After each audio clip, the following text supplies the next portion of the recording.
তো আজকে সকাল সকাল বেরিয়ে পড়ছি সোনিয়ার বিয়ের শপিং করতে। আমি, সোনিয়া, মা, মাসি আর শয়ন।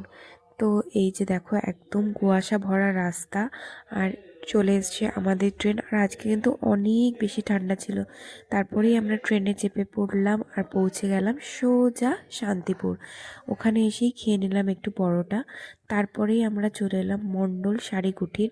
এখানে প্রচুর প্রচুর কালেকশন ছিল আর অনেক রিজনেবল প্রাইসে।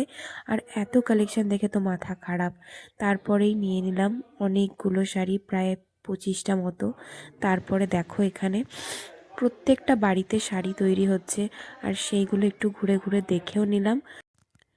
তারপরে চলে গেছিলাম আরেকটা অন্য দোকানে। সেখানে গিয়েও অনেকগুলো শাড়ি কিনে একদম ব্যাগ ভরে শপিং করার পর আমরা এখন যাচ্ছি বাড়ি।